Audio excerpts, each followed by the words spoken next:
last week on this unit relating to sexuality in Jewish mysticism. And today we're going to look at a text from the Zohar which relates to Shavuot. Okay? You would expect that there would be something special about Shavuot, the time that commemorates the giving of the Torah at Mount Sinai, and you would be right. So, let's take a look at the text, and here it is. Okay? So, Rabbi Shimon was sitting engaged in Torah on the night when the bride is joined with her husband. That's how the Kabbalists think about Shavuot. For we have learned, all those companions initiated into the bridal palace need on that night when the bride is destined the next day to be under the canopy with her husband, to be with her all night, delighting with her in her adornments in which she is arrayed, engaging in Torah, from Torah to prophets, from prophets to writings, midrashic renderings of verses, and mysteries of wisdom. These are her adornments and finery. She enters escorted by her maidens, standing above their heads. Adorned by them, she rejoices with them the whole night. Next day, she enters the canopy only with them, and they are called members of the canopy. As soon as she enters the canopy, the Holy One, blessed be He, inquires about them, blesses them, crowns them with bridal crowns. Happy is their share. Rabbi Shimon and all the companions were singing the song of Torah, innovating words of Torah, each one of them. Rabbi Shimon and all the other companions rejoiced. But this is not just a night of revelation, a time when Jews meet God at Sinai. It is the meeting of the bride and her husband. Who's that? Well, in Kabbalah, it is Binah and Tiferet, which represent the oral Torah and the written Torah, and they unite to symbolically reenact the great moment at Sinai. Right? They reenact it on the cosmic level, of course. Right? And in order to do that, to be part of that, Jews study Torah. Right? And that stimulates this union of Tiferet and Shekinah. The companions, meaning the people who are part of the mystical circle, they have to be occupied with Torah all night, including all three segments of the Tanakh, plus pieces from the oral Torah. They are members of the canopy, bridesmaids and groomsmen for the pair. They are called masters of the covenant with the bride. And that is kind of a distant reference to the covenant of circumcision.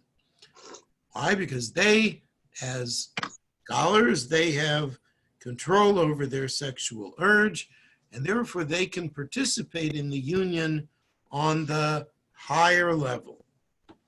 Right? And the fact that she is adorned also alludes to the mystic's need to be adorned with knowledge of Torah. So all of this led to the development of a popular ritual for the evening of Shavuot, which we now know as Tikkun Leil Shavuot, where Jews might study Torah throughout the night, celebrate the moment of revelation, which is reenacted as part of the Torah reading in the morning, and they have the services at the earliest possible time in the morning. Why? Because you want to rush to the moment of revelation. You want to rush to that joyful moment where the Jews and God actually meet up. Mm-hmm. Now, we've already seen reference to the term tikkun, which is kind of a repair in the cosmos. Here, it refers to a particular ritual that performs this repair, and it adorns Shekinah. So Shekinah enters to be with the mystics as they study Torah. Right? There's no historical evidence that the Tikkun Leil Shavuot was really part of what was going on in the time of the Zohar, but the Lurianic Kabbalists in the 16th century, they were very involved with it. It was a significant practice every year, and they elaborated on it very much. All of this kind of underscores some of what we've learned about the significance of the Torah in the cosmic realm, but the Torah has a definite place in talking about the erotic in our tradition even today. And Lou, you probably can see in my book this piece that I quoted from Rabbi Zalman Schachter Shalomi, who said, "Go to any synagogue and witness the Torah service." This is not today, where we have a modified Torah service because of the pandemic, but the normal Torah service, the ritual that goes around it. What do? Worshippers remove the Torah from the ark. The Torah wears a great big crown, and they carry the Torah all around, and everyone touches and embraces her like a queen and kisses the hem of her garment, as it were. Then they delicately undress her, place her gently on the table, roll her open, and read from her. Clearly, Torah is feminine. Mm-hmm. So, just a few little erotic allusions in this text and in the original idea of Tikkun Leil Shavuot. Questions or comments up to here? Yeah, Lou. Just a real quick one. When referring to Rabbi Shimon, is that Shimon Bar Yochai? Yes. Shimon Bar Yochai is always the Rabbi Shimon in the Zohar. He's the leader of the circle, the leader of the band. Why? Because, he was considered the outstanding mystic in his time, in the 2nd century. So the authors of the Zohar sort of borrow him and utilize him as the source for all, as the leader of the pack. You said earlier, bridesmen and groomsmen are masters of the covenant, and then there was a couple of more words, and I couldn't see it on the screen. Let's see. And you explained that it was of circumcision, but the other word was. That wasn't on the screen, I don't think. No. But no, it's not really part of that text. But you said it, whatever it was. Yes. What was it? That, as part of this, they are referred to as members of the canopy, and elsewhere they are referred to as masters of the covenant with the bride. With the bride? The bride. With the bride. Right. Thank you. Yeah. Rabbi, yes, please. The maidens, what do they stand for? The what? The maidens. So they are, the bridesmaids, those who accompany Shekinah to her union with the with Tiferet. And what are they otherwise? What do they symbolize? Well, they symbolize the scholars of the oral tradition, which is associated with Shekinah. Male scholars. I'm sorry? Male scholars represented by maidens? Yes, they're feminized in the in their relationship to God. As God is more male than they are. I guess so. I guess, it depends on who takes the initiative, right? But they As above, so below. God takes more initiative than human beings. Isn't it constantly reiterated that the bottom has to stimulate the top? Yes. So, the reverse is true also, that what happens on one level affects what happens on the other level, whether it's in this direction or in this direction. Other comments or questions here? Okay, so let's go to the next text. And here is one that deals with the sexual behavior of the mystic, both at home and when he is on the road. And this is particularly significant in the Zohar because, unlike the classic understanding of a group of sages, Torah learners, the people in the Zohar are always on the road. They're wandering from one place to another. Whereas, in the Talmud, you figure them to be sitting around a table or in a circle, learning Torah together in one room. But the scholars in the Zohar's view are always on the road. So, the road has many temptations. Those of you for travel for work, you might understand some of that better than the average person, right? So this deals with the behavior of the mystic at home and on the road. And here's what the Zohar says. As long as one lingers on the way, he must guard his conduct so that supernal coupling will not separate from him, leaving him defective, lacking male and female. In town he must, when his female is with him, how much more so here on the road, meaning he has guard his conduct, for supernal coupling is linked with him. Further, this supernal coupling protects him on the way, not parting from him until he returns home. Upon entering his house, he should delight the lady of his house, for she engendered that supernal coupling. As soon as he reaches her, he should delight her anew for two nuances. First, because the joy of this coupling is joy of mitzvah. Joy of mitzvah is joy of Shekinah. Further, he increases peace below.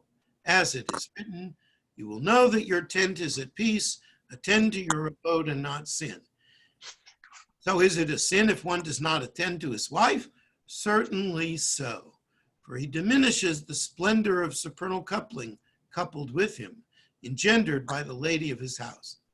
Second, if his wife conceives, supernal coupling pours into it a holy soul.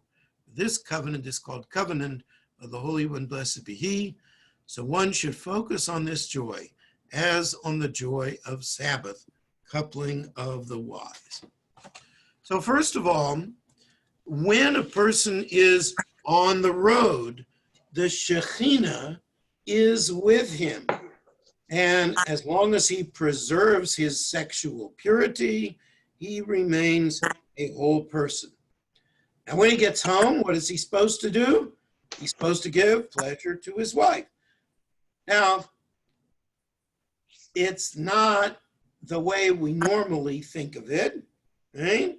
Yes, it does give pleasure to her, right? It does, as the verse says, it increases joy, right? Increases peace below. But it's the real purpose is not to give joy to his wife, but to stimulate the joy that in the parallel up here on the supernal level provides satisfaction to the Shekinah, which has to have its own union with Tiferet.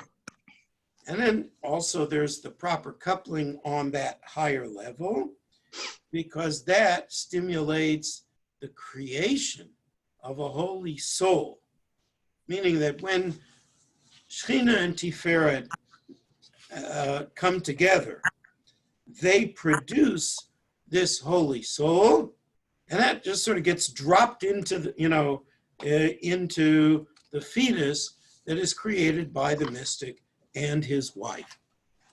On the, in general, the Zohar doesn't talk much about sexual desire or marital intimacy just for the sake of the two parties involved.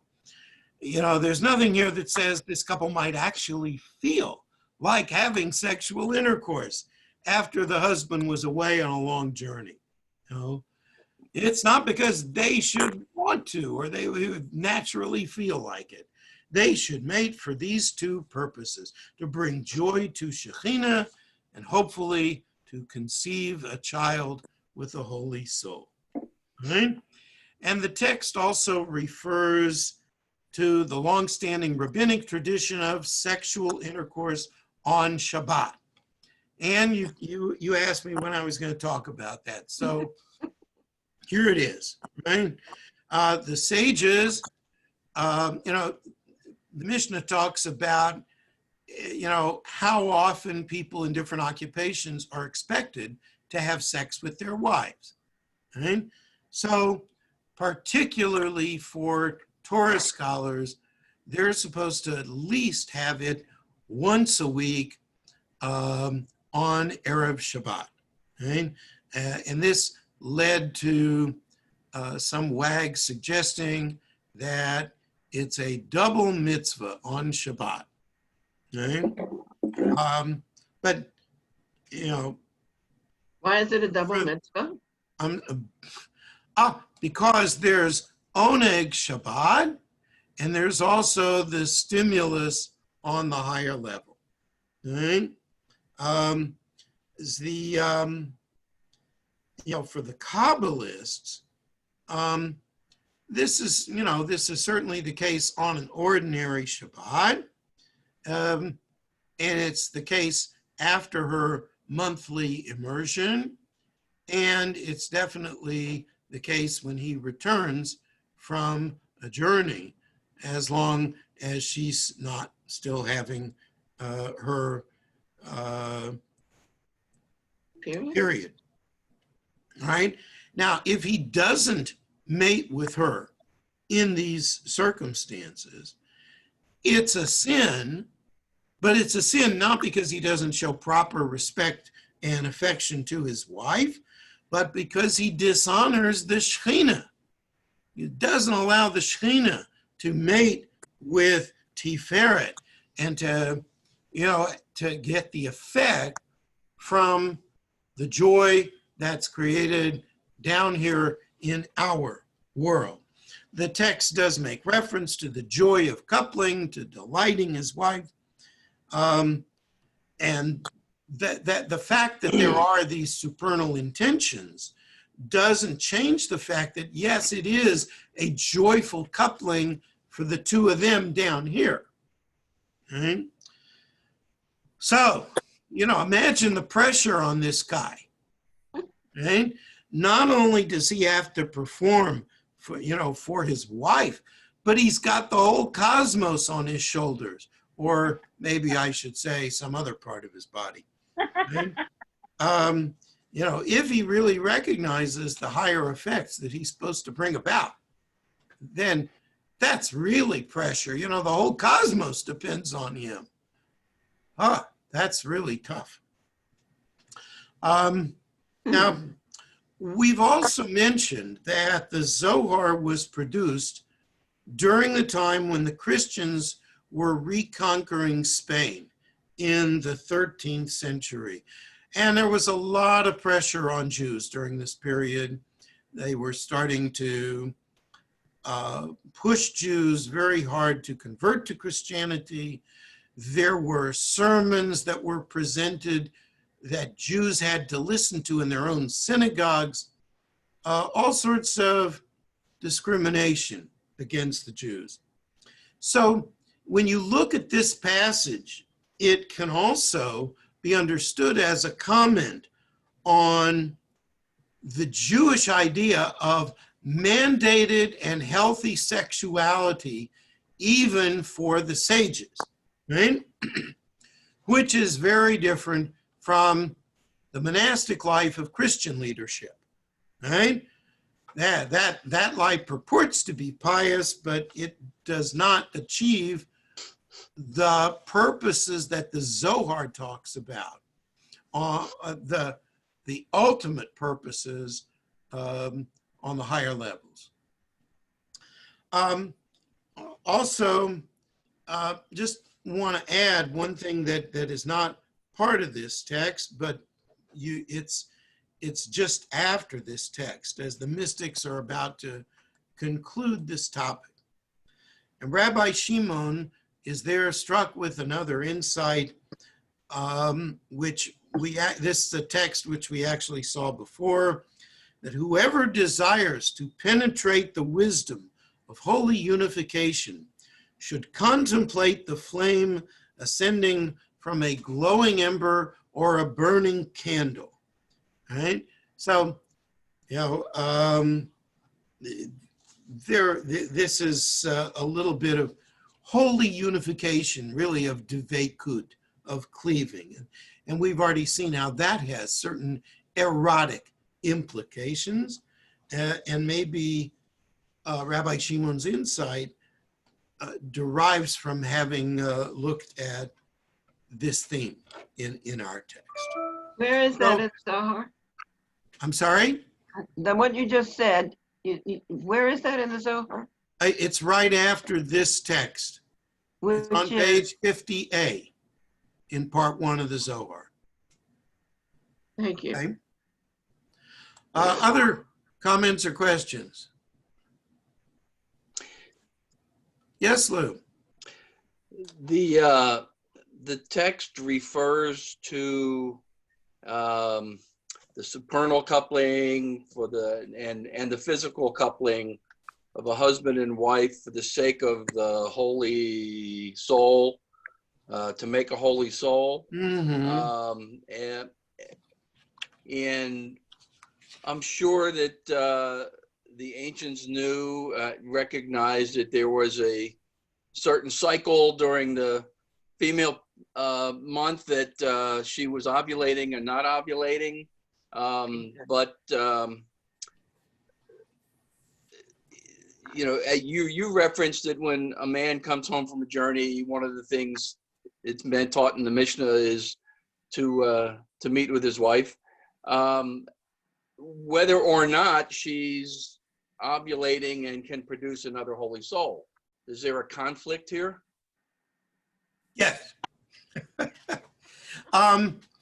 But I think the Kabbalists assumed that even if it wasn't in the peak period for producing a seed, that, the mitzvah of performing it at this time would override that. That at least was their faith. There is a certain amount of truth to that. I would not know because that's out of my field. All right. But I do know that the mystics believed that, you know, if you did things at certain right times, they would produce certain right results. If you did them at bad times, of course, then you would produce bad results.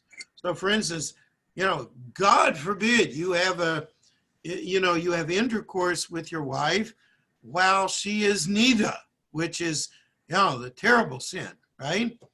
So what's that going to do? Yeah, it could produce a child, but the child could come from the other side, right? Could come from the demonic side. Boy, you would regret that. I don't see it here, but I don't know why I kind of remember. This is from your book, not the text itself. That they should produce a male versus a female offspring. Is that? Am I missing that, or did I miss? No, there definitely is preference to the male. Why? I presume it's because men were seen as performing more mitzvot than women, and therefore had more opportunity to serve God. Also, because it was believed that the men were the ones, and presumably the only ones, who were really consciously able to have this effect in the inner life of God, meaning on the cosmic level. We're not advocating for this. We're just describing it the way it was among the Kabbalists. But it's particularly important if you want a male child to pick the peak moment. Oh, yes. Yes. You want the best results, you got to do it at the best times. And as Lou said, it might not be when you come home from a trip that it's the very peak moment, and you're probably going to have a girl. Boy, there's something to be said for having female children. I totally agree with that as the father of a son and 3 daughters. So, you know, and it's all good, right? But sometimes it's more good than others. All right, moving right along. The next text we're going to look at here is a Rabbinic text, which is that prayer and devekut have a very direct connection with sex, all right, or at least with sexuality. Prayer and with the erotic. So here is the text at the top of this page from this book, Tzavat HaRivash, the Testament of the Baal Shem Tov, which, as I said, is not written by the Baal Shem Tov, but probably from the generation or two after his lifetime. So what does it teach? Prayer is coupling with the Shekinah.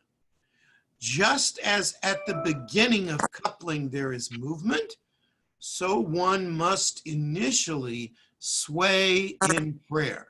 Now you all know about shuckling, right? Shuckling. The way many people daven with a lot of movement and swaying backwards and forwards, maybe sometimes side to side. And it's a very physical movement that accompanies the feeling of prayer. So he says, you know, in coupling there is movement, and in prayer there is movement, but at a certain point, like for instance, when you get to the Shemona Esrei. You don't shuckle during the Shemona Esrei so much. You stand absolutely still. And in that moment, you are attached to the Shekinah with great deveikud. As a result of his swaying, man is able to attain a powerful stage of arousal. For he will ask himself, why do I cause myself to sway? Surely it is because the Shekinah stands before me. And this will cause him to arrive at great hit lahavut. Now, hit lahavut refers to, it's mainly a Hasidic concept. It comes from the word lahav, which means flame, right? It's the flame of love that fills one's prayer with intensity, with rapture, with a feeling of love and intense desire for God. Okay? So, but the bottom line of this text is that the significance of shuckling is that what you do on earth is a parallel to what you seek to happen on high. Yes, Ann. Didn't the McNogden realize this and consider it obscene of the Hasidim right that way? I'm sure that some of them did. I recall reading a little bit about that. It's amazing how much has changed today, because shuckling tends to be part of many non-Hasidic Haredi congregations. Okay. So I would add here a couple of things. This is not saying that shuckling is a kind of sublimated sexual impulse. It's just a parallel to the sexual impulse. And in Hasidism, the relationship between God and man is not put in erotic terms, like between husband and wife, as often as it is between father and son. Right? It's like, the Chassid cries out in prayer, Tatinu, right? Our Father. Okay? But this is still a pretty frank likening between prayer and copulation. Okay? And you see a similar thing also in the next couple of texts. Right? So let's take a look at this. The Keter Shem Tov, again, a collection of teachings in the Baal Shem Tov. And apparently Baal Shem Tov often quoted this particular verse from Job. Mi besari echezeh Eloah. From my own flesh, I behold God. What does that mean? No child can be born from physical copulation unless it is performed with a vitalized organ and with desire and joy. So it is with spiritual copulation, that is, through the study of Torah and prayer. When this is done with a vitalized organ and with joy and delight, then it gives birth. Okay? And then just to go into the next text directly, it starts with this verse again. Yesod corresponds to the sexual organ, which is the seat of one's greatest physical pleasure. And this pleasure comes about when man and women unite. It thus results from unification. From the physical, we perceive spiritual joy. So the verse from Job tells us, it means, as long as I'm alive, I want to behold God. I want to see God. But the mystics gave this another meaning, right? That by knowing oneself and recognizing one's impulses, you can better know God. The 17th century Shnei Luchot HaBrit of Rabbi Isaiah Horwitz puts it this way, says, from the image and likeness of a human being, the existence of God can be known and revealed. And a key aspect of the human being is the fact that we are sexual beings. We have, two sexes who regularly seek to be unified, which is, a way of expressing on another level the union between a human being and God in prayer. So what do we know about God from the sex act? Baal Shem Tov says, spiritually meeting with God has the same qualities as good sex. It's arousing, it's joyful, and it produces something useful, right? And that's the message of the mystics about sexuality, which is one of the great gifts that God gives to us, right? So in these texts,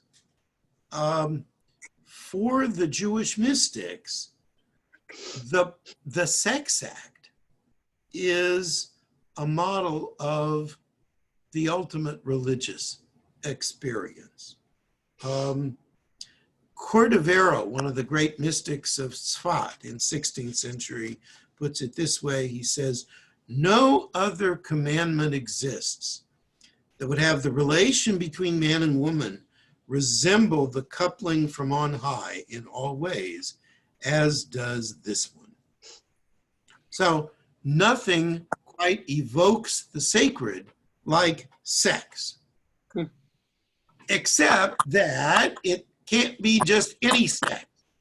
It has to be sex that is sanctioned, and it has to be sex that is holy, sanctified, and sanctioned, right? Random sex does not do it, right? Sex at the wrong times or with the wrong people does not do it. That could produce disastrous results, both down here and up there, right? So you got to be careful about that. Only have the right kind of sex and at the right times, right? But if you do, that's, bound to have a good lesson in terms of the relationship you have with God. Comments or questions up to here?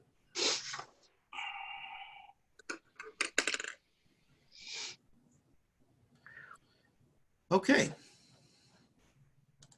Let's move ahead. Okay. I said sanctified sexuality is very important. There's a lot of emphasis on that from the negative, right? There's a lot in the Zohar and in other mystical texts about bad sex, evil sex. And you find a lot of that in the myths about a particular character we encountered many months ago, and her name is Lilith. Right? We allowed to say her name? Well, I just did, so Well, yeah, yes. but be careful. Don't call her down, right? Don't say, oh, Lilith. Oh, Lilith, right? Oh, Not dear. like you want her to come and visit you at night, right? Uh-oh. That would be a bad mistake. So Lilith's name is found once in Scripture, in Isaiah 34. Not clear exactly what it means there. But in Kabbalah, She is the flip side of Shekinah. She's like Shekinah, except on the dark side. The early Midrashim portray her as the first wife and later on the rival of Adam. And the myth is that she, becomes this demon. The Talmud mentions that a person sleeping in a house alone could be seized by Lilith. And that probably referred to any kind of illicit desire. Your illicit desires are all demonic. So they get pushed onto Lilith.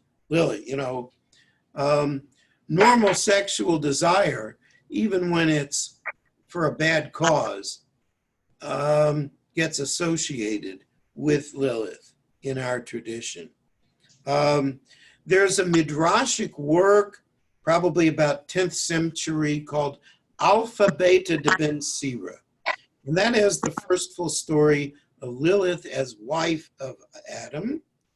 And the Zohar kind of adds on to her legend, where, here she is, the demonic foil for Shekinah. She's the one who stands for the power of bad sex, unsanctified sex, right?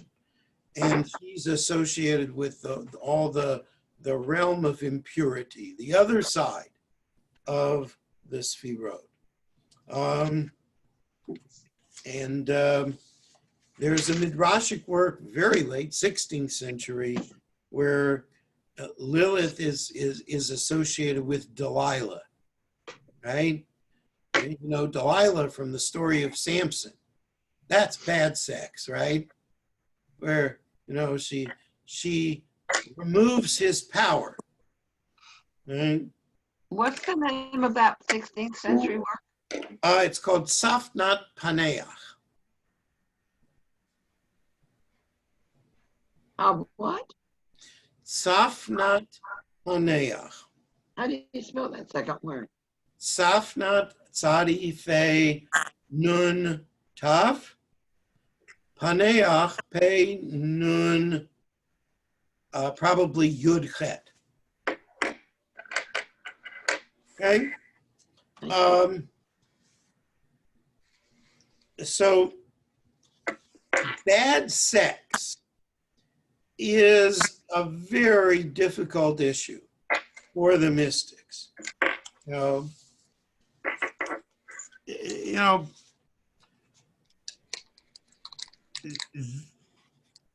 There is in mysticism this temptation to go outside the law. And that's really tough when it comes to sex. Mm-hmm. There was a lot of concern in the 17th and 18th century about two messianic movements, two heretical sects, Sabbateanism, right, the following of the false messiah, Shabtai Tzvi, and Frankism, led by Jacob Frank, right? And those were two groups that were involved in and promoted what the mystics would refer to as bad sex, right? Probably was a lot of fun, but some bad results, right? Most of the mystics are very careful to set themselves apart from this kind of sex. And so, that helps to strengthen some of these myths about Lilith. And this text from the Zohar is going to tell you a lot about all the things that Lilith does and why you should be worried about her. Okay? So, here we go. Come and see, From the crevice of the great deep above, there came a certain female, the spirit of all spirits. We've already explained that her name was Lilith. At the very beginning, she existed with Adam. When Adam was created, his body had been completed. 1,000 spirits from the left side, remember the left is the bad side, gathered together around the body, each one wanting to enter it, but they could not. And in the end, the Holy One, blessed be he, rebuked. Adam, therefore, was lying down, a body without a spirit, had a green pallor, and all these spirits were hovering about him. At that moment, a cloud descended and drove away all these spirits. Concerning this moment, it is written, and God said, let the earth bring forth a living soul. We have already explained that the female became pregnant by the male in the soul of Adam and produced the spirit that was comprised of two sides, as was proper, so that it could be breathed into Adam. This is the meaning of the verse, and he breathed into his nostrils the breath of life, and Adam became a living soul. Really living soul. Whoever has doubts about this, because he does not know whether it refers to the life below or to the life called Israel, or whether it is male or female, should notice it does not say the living soul, but a living soul, without the definite article implying everything. When Adam arose, his wife was fastened to his side.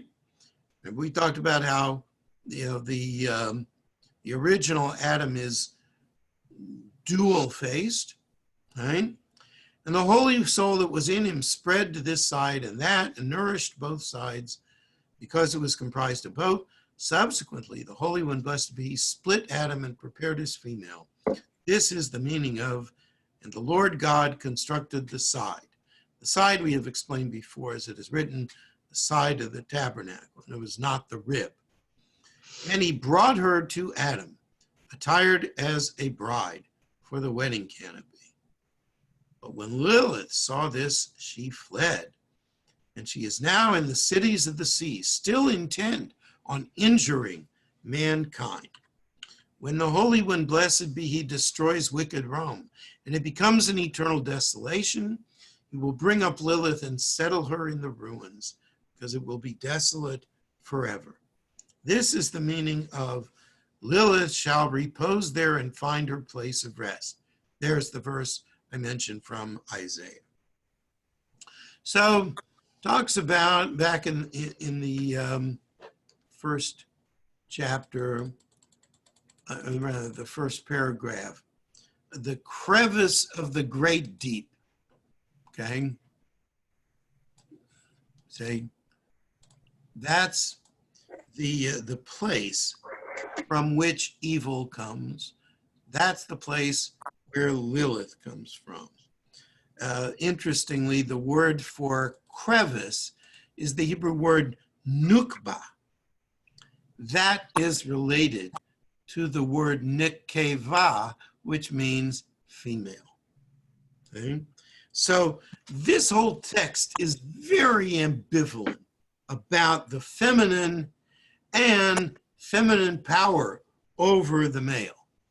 And of course, it is written from a male viewpoint. The female and the male, they are Shekinah and Tiferet. Right? They are also the life below and Israel. Right? So you have the Tselah, the side from which the female comes, and Lilith, once this female is created, and that becomes what we would call legitimate sex, Lilith can no longer utilize her power. So she goes away, and she only comes back to fulfill the biblical verse and to rest among the ruins in this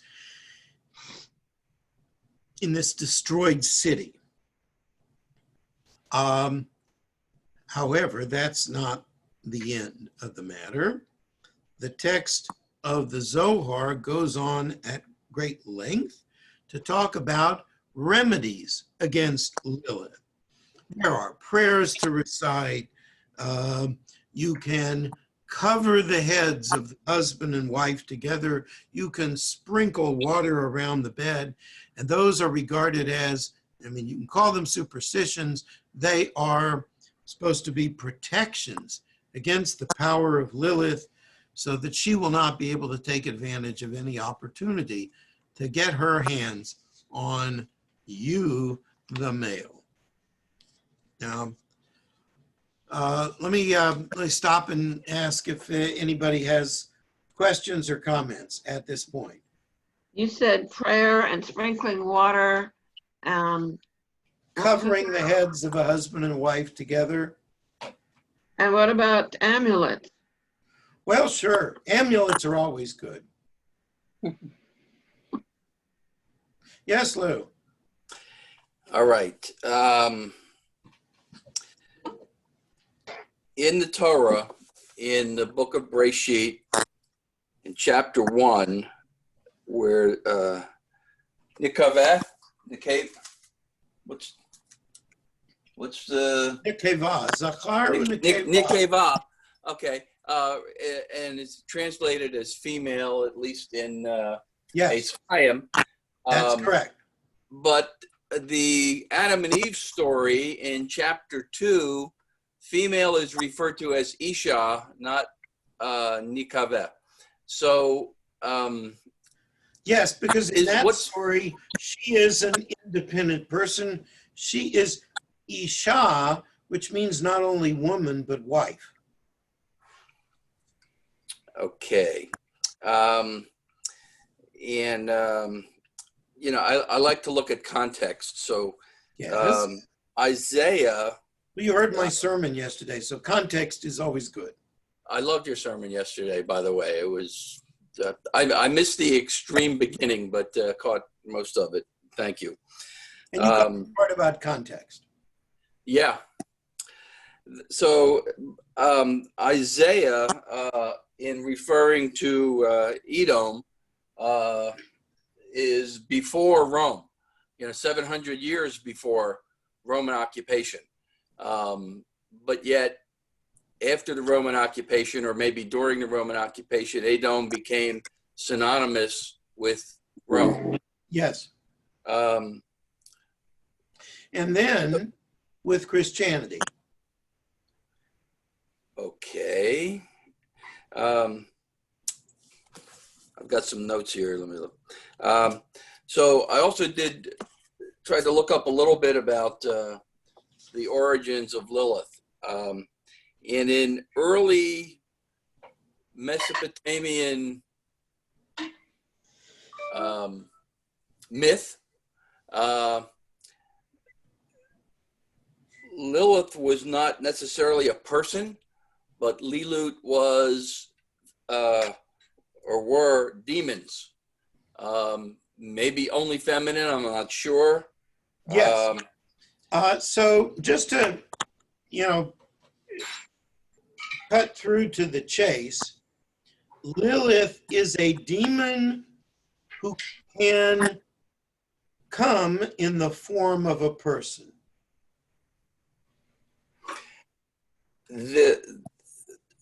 Also, this may be angels dancing on the head of a pin.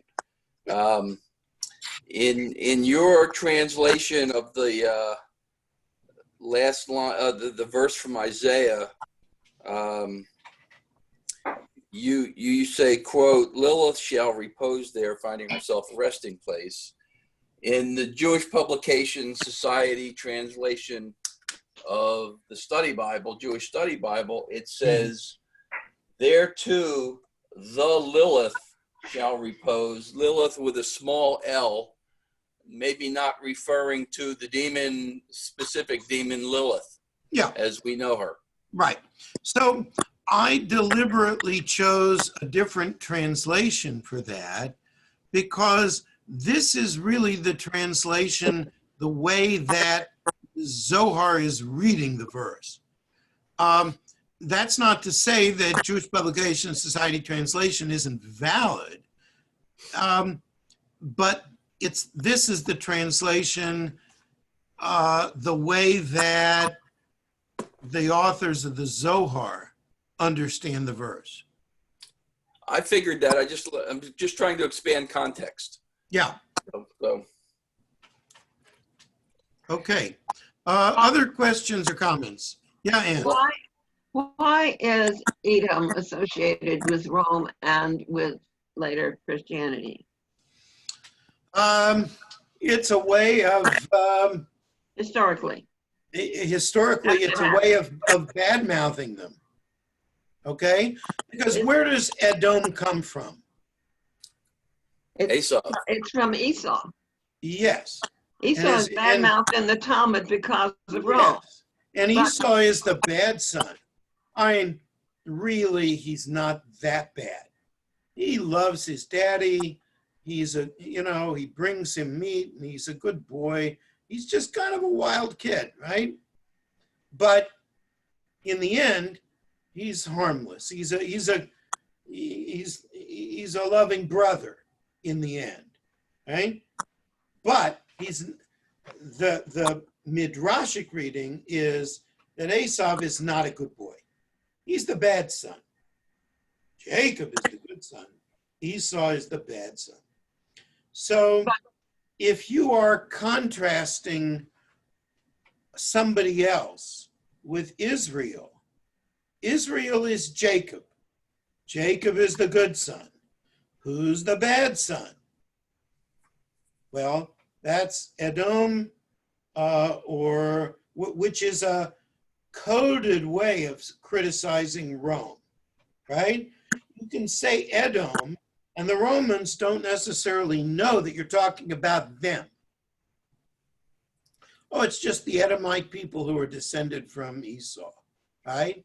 But you could say it knowing that you were really talking about Rome, or later on about the Christians. I was hoping you'd mention that Herod was an Edomite. Yeah, so that's true, but it's not really relevant for our purposes. Mm. Other questions or issues? Yeah, Lou, you had something you wanted to say. I forgot. Okay. Roberto? Linda? Chris? Sorry, I'm okay. All right then.